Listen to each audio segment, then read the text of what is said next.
हे प्रभु, इन शेर को वैष्णव बुद्धि दे दो। तो शेर के मुंह से निकला, महाप्रसादे गोविंदे नाम ब्राह्मणे वैष्णवे।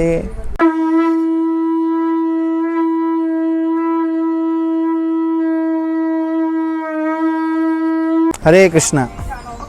तो हम ये जो भक्ति योग का पालन करते हैं, इसका एक पर्पस है कि हृदय की परिवर्तन, हार्ट ट्रांसफॉर्मेशन। एक घटना बताना चाहेंगे। एक बार की बात है, एक भक्त अफ्रीका के जंगल में गए, और जो अफ्रीका के जंगल में गए तो सामने एक बहुत बड़ा शेर आ गए। आपने देखा होगा अफ्रीका के जंगल के जो शेर है बहुत बड़े बड़े होता है, और भक्त है नेचुरली भगवान की शरणागत होता है। उन्होंने भगवान से प्रार्थना किया, हे प्रभु, इन शेर को वैष्णव बुद्धि दे दो। तो शेर के मुंह से निकला, महाप्रसादे गोविंदे नाम ब्राह्मणे वैष्णवे।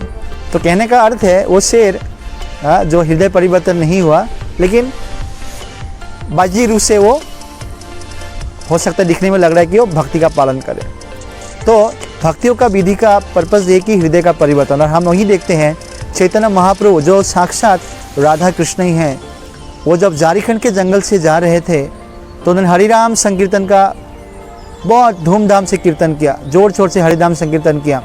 और उसके प्रभाव से क्या हुआ, महाप्रभु ने जब हरिनाम संकीर्तन किया झारखंड जंगल में, तो वहाँ के शेर, भालू, हाथी, सियार, हिरन सब भक्त बन गए।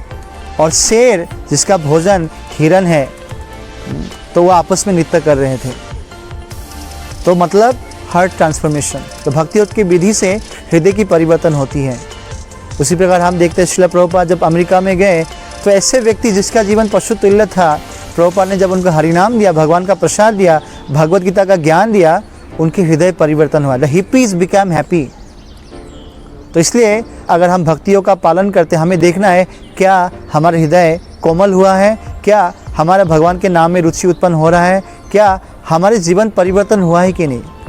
So the information is for transformation. जैसे हम देखते हैं रत्नाकर दस्यु थे, वो डकैत थे, लेकिन नारद मुनि के संग में जब आए वो महान वाल्मीकि बने।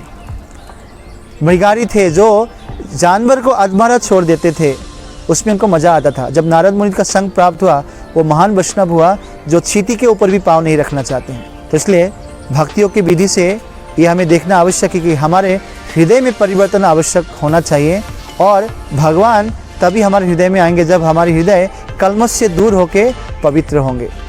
हरे कृष्ण।